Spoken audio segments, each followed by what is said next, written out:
Bom, vamos começar com a questão número 4. Ela diz o seguinte: observe a imagem a seguir.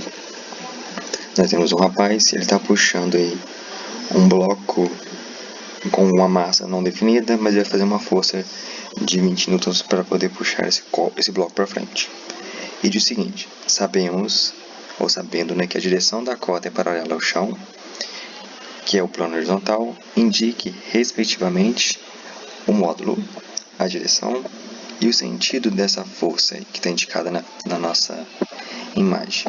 Bom, essa é a força. Ela tem 20 newtons e está sendo puxado para o sentido do rapaz. Então, vamos tentar agora informar o módulo dela. O que é o módulo? O módulo, gente, é a intensidade da força, ou seja, 20 newtons. Então, o módulo é 20 newtons. Direção. Direção, nós discutimos bastante em sala, porém direção, ela tem a ver com ângulo. E nós temos duas direções definidas. Nós temos horizontal e vertical, ou seja, 0 graus e 90 graus. Toda direção que estiver fora de 0 e 90, nós não temos um nome definido para elas. Nós vamos dizer direção de 45 graus, direção de 30 graus e assim por diante. Então, nesse caso, a direção é horizontal, porque é paralela ao chão. Então, vai ser horizontal. E o sentido? O sentido, ele dá sentido à direção, ou seja, vai ser horizontal e no caso aqui, para a esquerda, que nós temos aí para onde está puxando o nosso corpo. Então, o módulo vai ser 20, a direção horizontal e o sentido é para a esquerda. Tá, então, é só classificar aí essa força. A questão número 5. Duas equipes estão disputando um cabo de guerra, uma brincadeira em que cada equipe puxa uma ponta da corda na direção horizontal, mas em sentidos opostos. Ganha a equipe que conseguir puxar a equipe adversária para além de um ponto combinado.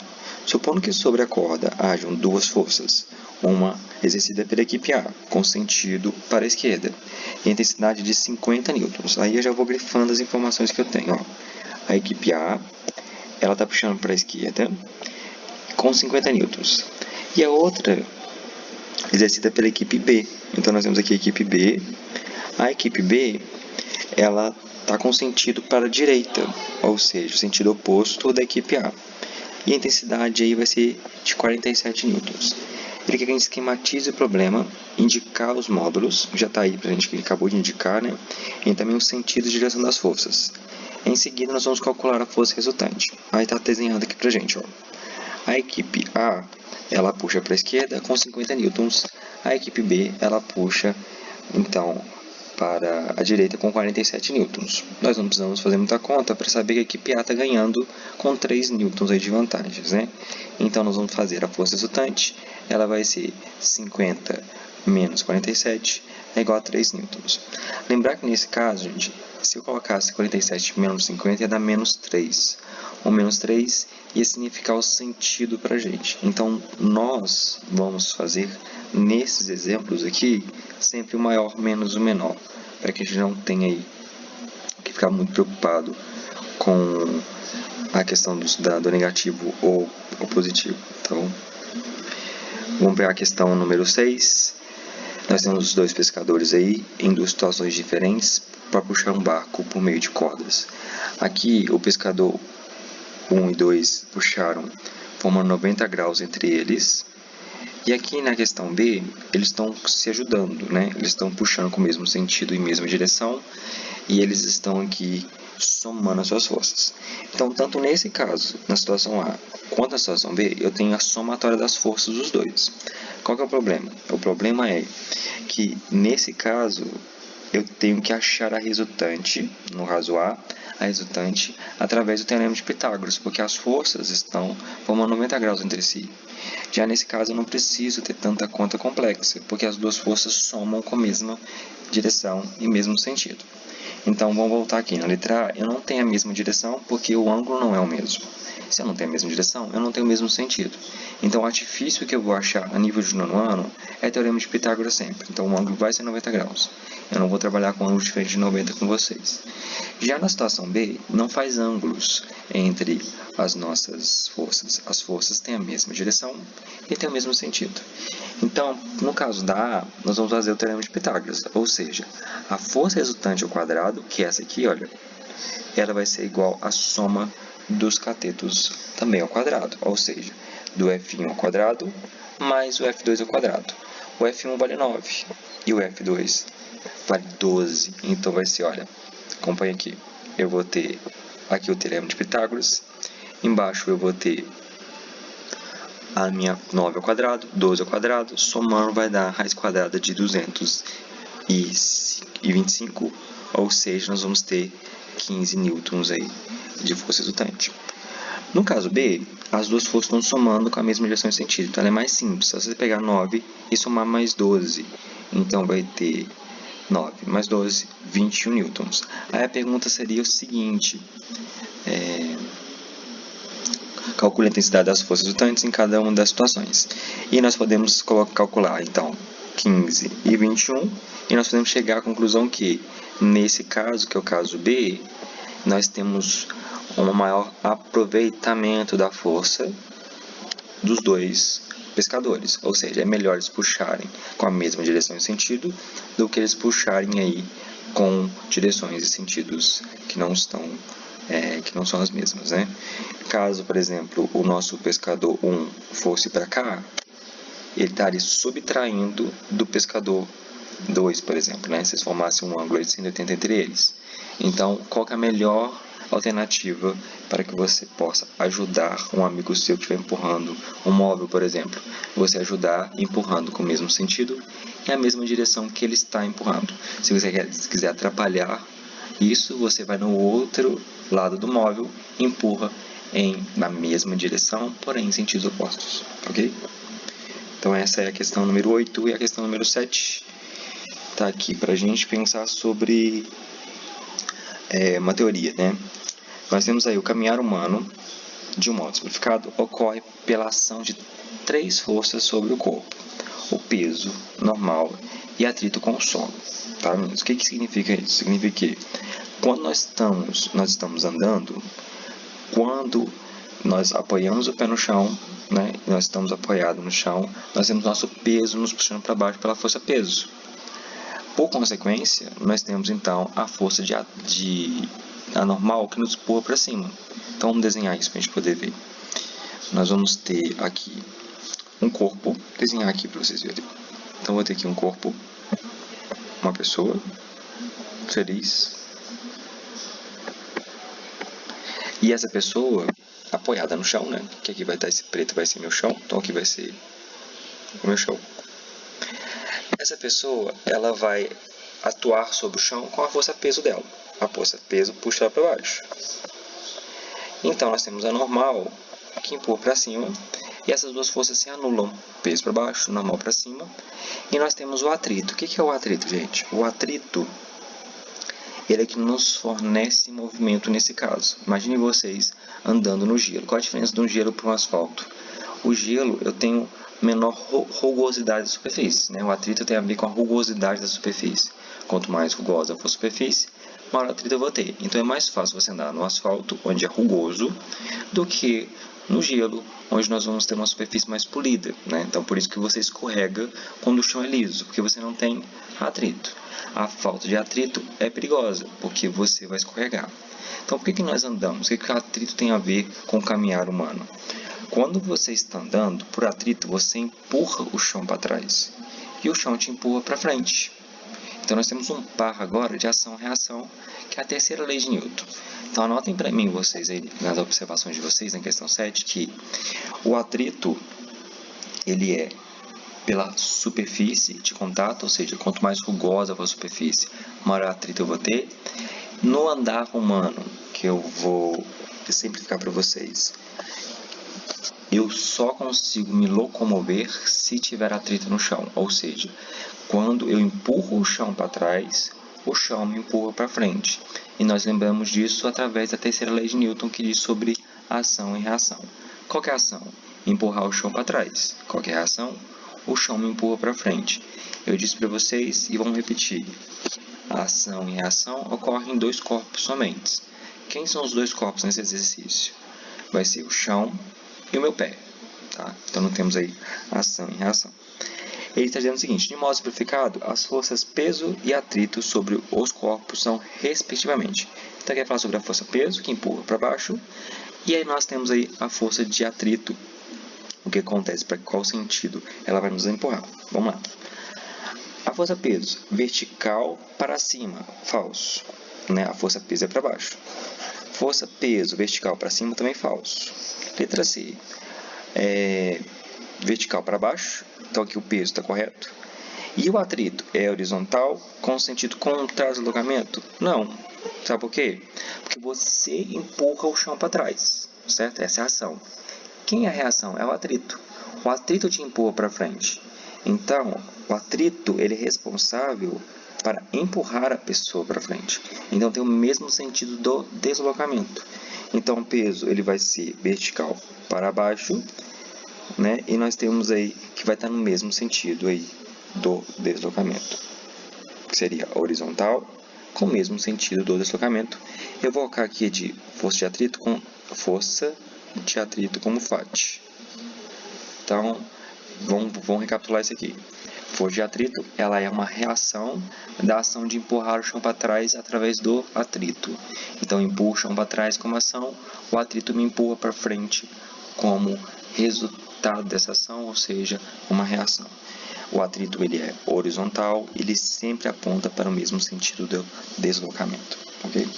Dúvidas, me para na aula na sexta-feira e na segunda-feira e me fale sobre as dúvidas de vocês sobre atrito, por favor. Questão número 8. Nós temos um diálogo aí entre o Garfield e o seu dono, né? E tá falando que ele tá muito gordo. Olha, você tá muito gordo. Ele fala, estou te ouvindo. Quero que você perca peso. Ouviu bem? Ele falou. E aí, na próxima charge, ele fala o seguinte: ei, onde você vai? E aí vai falar em um planeta cuja gravidade seja menor. Ou seja, está fazendo uma piada aí num contexto físico de massa e peso. Vamos recapitular o que é massa e peso antes de ler a questão. Massa, ela vai ser quantidade de matéria, ou seja, medida de inércia. Quanto mais matéria eu tiver, maior massa eu vou ter. A massa de um corpo é muito difícil de você alterar, porque ela vai ser propriedade daquele corpo. Por exemplo, você tem massa. Para você perder massa, você tem que malhar, ou você tem que fazer atividade física. Para você ganhar massa, você tem que comer, tem que se alimentar. Então, massa é mais questão própria do corpo específico. Já o peso não. O peso ele depende de duas coisas. Ele depende da massa, mas também depende da gravidade local, ou seja, da gravidade onde o planeta está. Nesse caso, ele falou que ele está gordo. Então, ele está falando da massa do gato. Porém, ele fala uma coisa errada. Quero que você perca peso. Ele não vai perder peso, né? Ele tem que perder massa. Porque peso, ele pode, olha, ele disse aqui, olha, bem falado, ele pode ir para um planeta cuja gravidade é menor. Já que peso é igual a massa vezes a gravidade. A pergunta é o seguinte: com base no diálogo entre John e Garfield, expresso na tirinha, e nas leis de Newton, para a gravitação universal, assinale a alternativa correta. John quis dizer que Garfield precisa perder massa e não peso. Ou seja, John tem a mesma ideia de um comerciante que usa a balança comum, né? Igual eu disse para vocês, vocês vão lá comprar alguma coisa no supermercado e você vai, pesa para mim 1 kg de carne. Na verdade, você não vai pesar 1 kg de carne, né? Você vai aferir a massa da carne e ela vai ser de 1 kg. Então, você tem que dizer, por favor, afere uma massa de 1 kg de carne, por favor. Mas nós não falamos isso, nós falamos, pesa para mim 1 kg de carne, mas está fisicamente errado aí o conceito, misturar o conceito de massa com o conceito de peso. Questão 9. A imagem mostra um garoto sobre o skate em movimento com velocidade constante, que em seguida choca-se no obstáculo, né?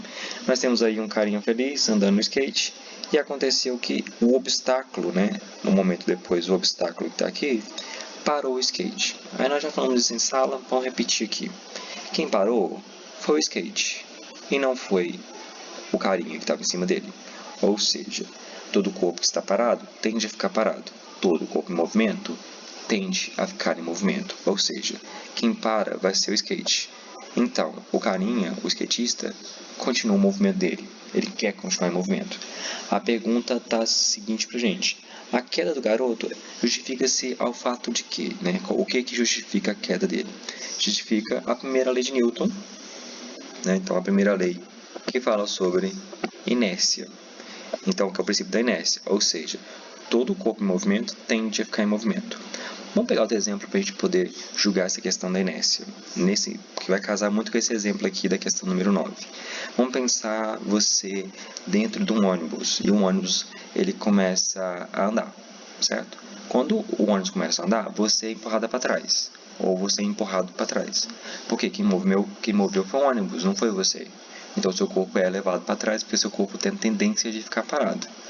E agora o mesmo exemplo aqui do skate é, se o ônibus parar, frear, você é levado para frente. Por quê? Você está em movimento junto com o ônibus, já entrou em movimento com ele, você está em inércia com o ônibus. Quando o ônibus para, o seu corpo é levado para frente. Ou seja, você tende a permanecer em movimento.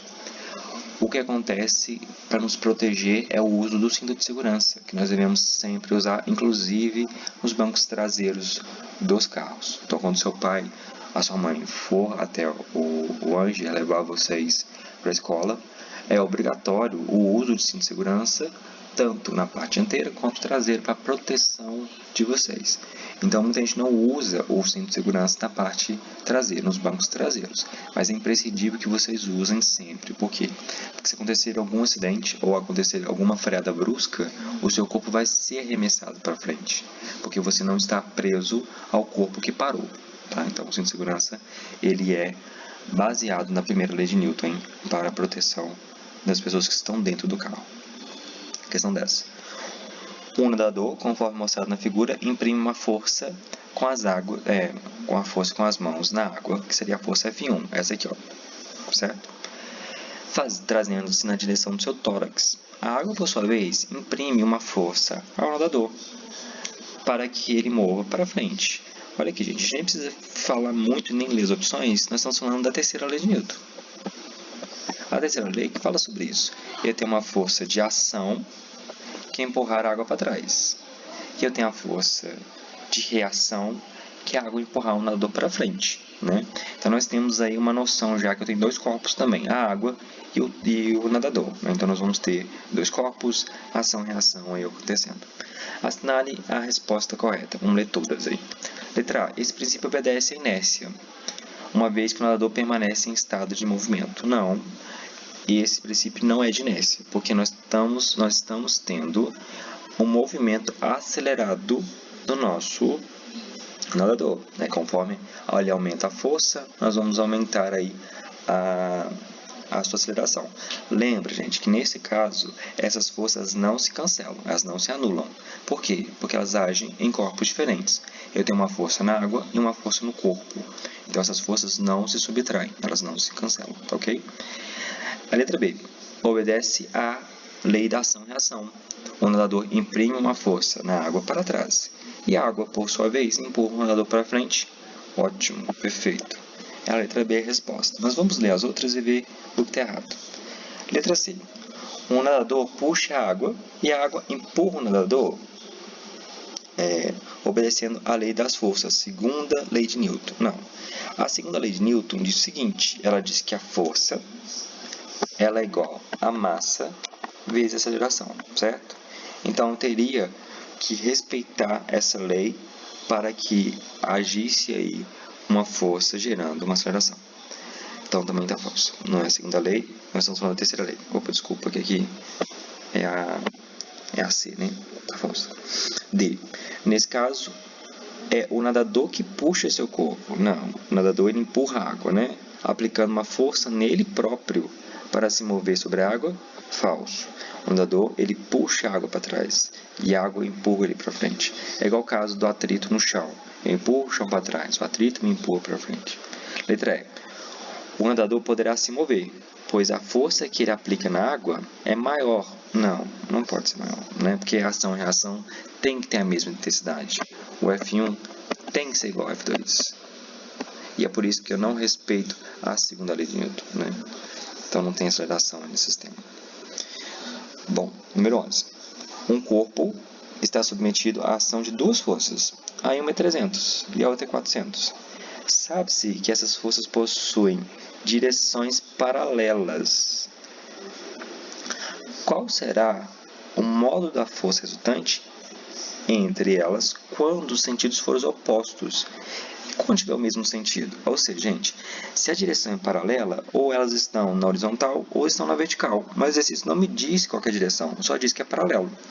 Ou seja, eu vou ter duas forças apontando para cima, quando for paralelo com o mesmo sentido, ou duas forças apontando, por exemplo, na horizontal, para o mesmo sentido. Então, não me interessa qual vai ser aqui a direção, só me interessa que elas tenham a mesma direção, porque são paralelas, tá? No livro, ele não colocou e não desenhou essas forças, mas vamos desenhar aqui. Se elas vão ter direções paralelas e elas vão ter sentidos opostos, então elas subtraem uma da outra. Então, vai ser, olha, 400 menos 300, eu vou ter aí 100 newtons, ou seja, elas não estão se ajudando.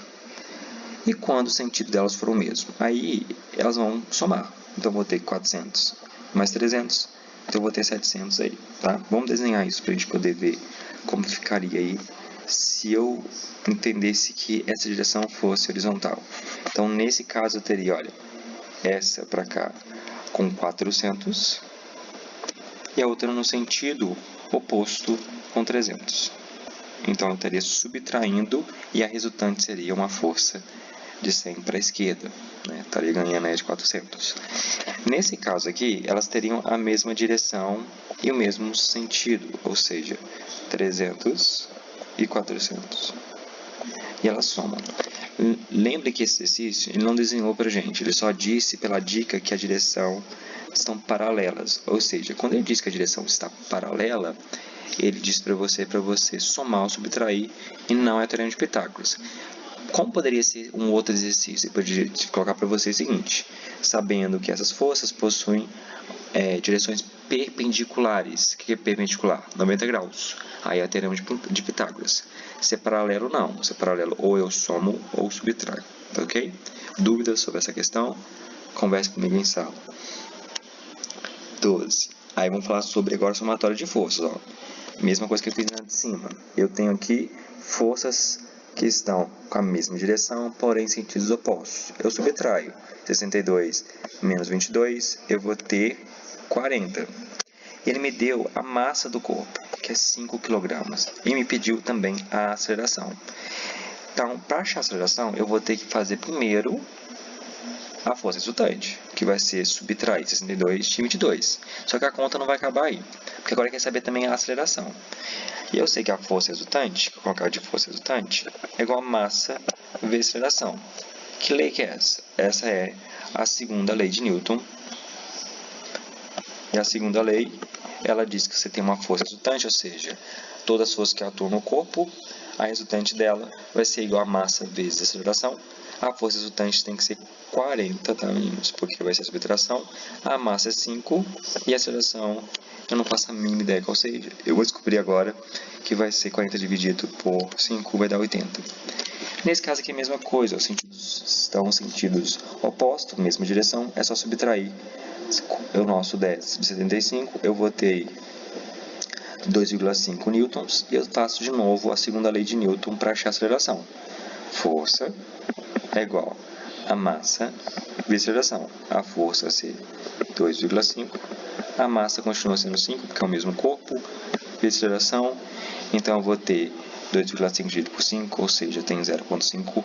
Olha a unidade, meninos, metros por segundo ao quadrado. A aceleração é 0,5 metros por segundo ao quadrado. Essa é a unidade medida de aceleração. Questão 13. Relacione a gravidade, a lei da gravitação universal e o heliocentrismo. O que é a lei da gravitação universal? É aquela lei que fala sobre todos os corpos que têm massa, eles se atraem, né? Então, olha ali comigo aqui, ó. As trajetórias de modelo de heliocentrismo lá do modelo Copérnico foram previstas por Kepler e passaram a tornar-se elipses, né? Não são mais órbitas circulares, como Copérnico falava o que era. Kepler vem e fala que elas são elípticas. com o Sol ocupando um dos focos, né? O outro foco não tem nada, está vazio. Esse modelo foi mais tarde demonstrado por Newton, por meio da lei da gravitação universal, segundo o qual o Sol, por ser um corpo de maior massa, deve estar no centro do nosso universo. Ou seja, quem tem maior massa está no centro, e os outros planetas fazem o quê? Eles giram em torno aí do nosso Sol, que tem uma massa maior. Eu vou voltar aqui em cima para poder mostrar para vocês de novo essa figura sobre o tal do heliocentrismo, do geocentrismo. Vamos falar sobre isso aqui agora. Bom, olha aqui, nós vamos destacar alguns nomes aqui. Nós vamos destacar o nome de Copérnico, o Galileu Galilei, e nós vamos destacar também o nome aqui do Kepler, que está aqui embaixo, ó. Kepler, tá? Nós temos aqui as gravuras que estão falando sobre o modelo. Ah, não, tem aqui em cima ainda, gente. Desculpa. Tem o Aristóteles e Ptolomeu, porque eles vão ter que falar sobre o geocentrismo, né? Olha esse desenho aqui. Nós temos um desenho em que o Sol está no centro do universo. Ou seja, o Sol não, perdão, gente. A Terra, né? Vamos falar que a Terra está no centro.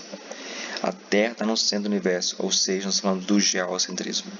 Quem fala do geocentrismo vai ser os primeiros lá, filósofos que falam sobre isso, que vai ser Aristóteles e Ptolomeu. A Terra está no centro, né? A Igreja Católica também, na época, ela aceitou essa teoria do geocentrismo, ligada também junto com o teocentrismo sobre Deus.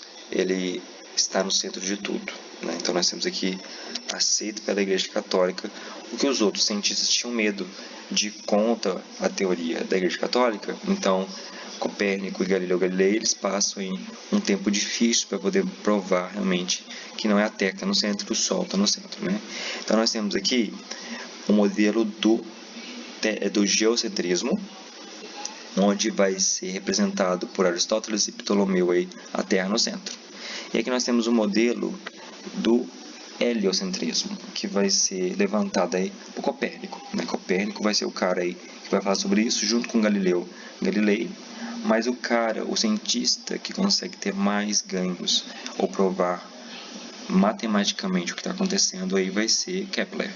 E Kepler, além de pegar o modelo de Copérnico, que era um modelo em que o Sol estava no centro, nós temos que ele também diz que as órbitas elas não são circulares. Ó. Aqui o Sol no centro, eu tenho uma elipse.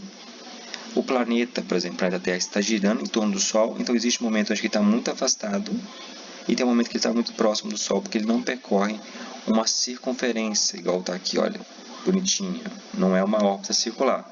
A órbita ela é elíptica, está na página 26 para vocês aí, a elipse das órbitas de Kepler, tá? Aí Kepler estipula algumas leis que nós vamos ver no final do último bimestre do primeiro ano do ensino médio. Tá? Então, por enquanto, o que eu preciso que vocês entendam é que Kepler tem 3 leis e a lei dele fala que as órbitas são elípticas e não são circulares. E Newton diz que o corpo que tiver a maior massa vai estar no centro, no caso aqui é o Sol, o que vai dizer que está corroborando, ou seja, está afirmando a teoria de Kepler, junto com a teoria de Newton sobre a gravitação universal. Então essa era a resposta indicada para essa questão. Essa questão fala sobre a gravitação universal, onde que o Sol está no centro, porque ele tem maior massa, e o heliocentrismo, onde que realmente o Sol está no centro, né? Segundo a teoria aí de Copérnico. 14. Miguel vai à escola todos os dias com sua mochila nas costas. Segundo o ortopedista, o peso total de uma mochila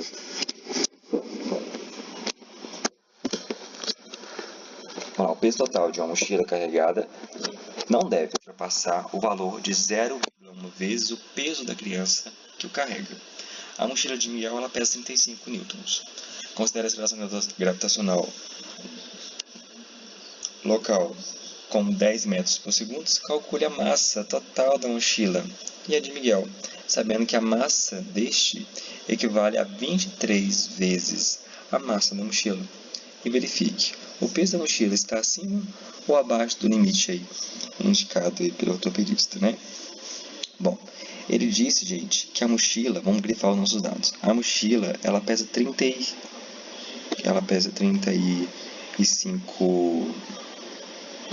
deixa eu pegar mais informações aqui, ela vai pesar 35 newtons.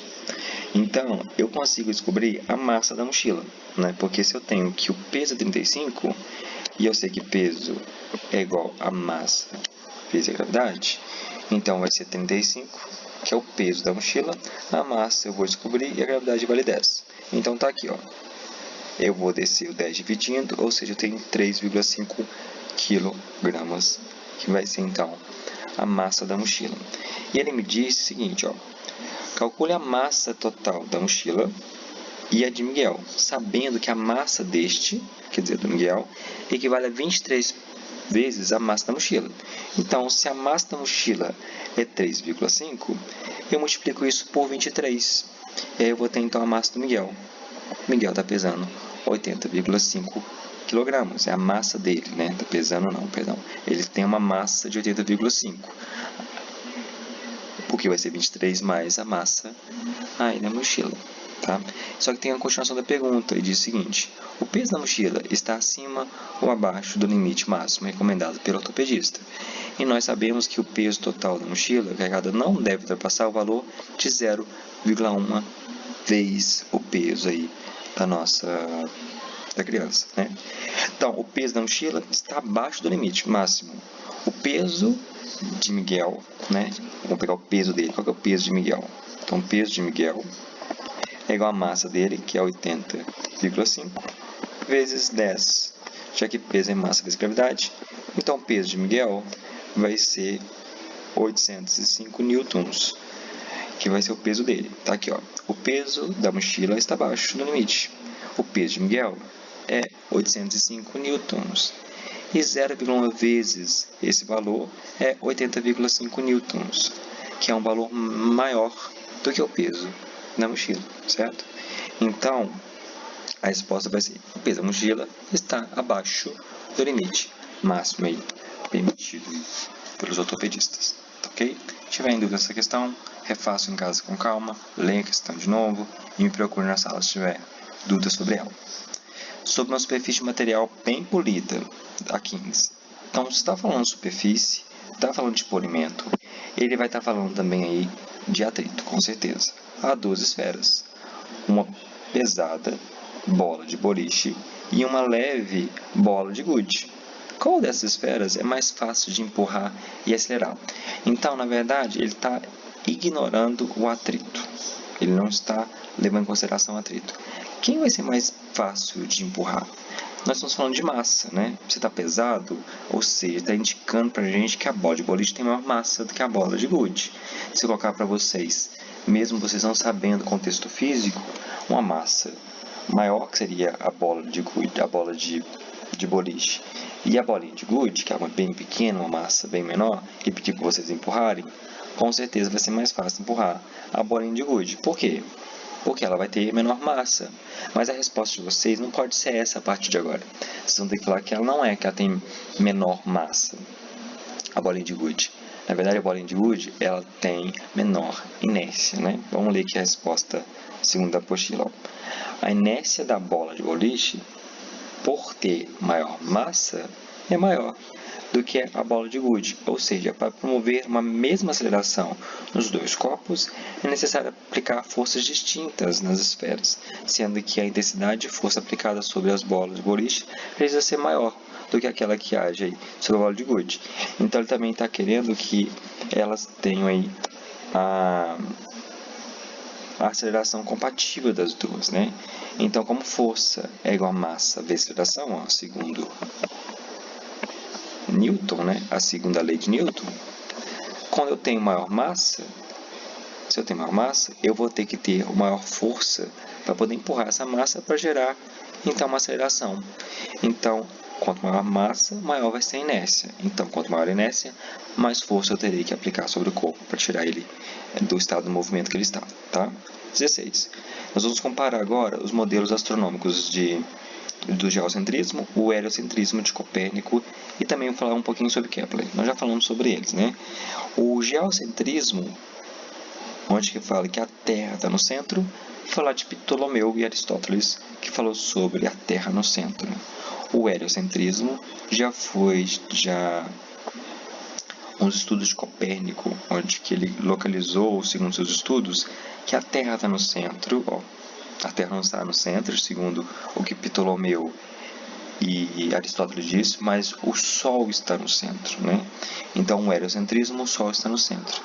E vem aí o Kepler, que pega a teoria de quem?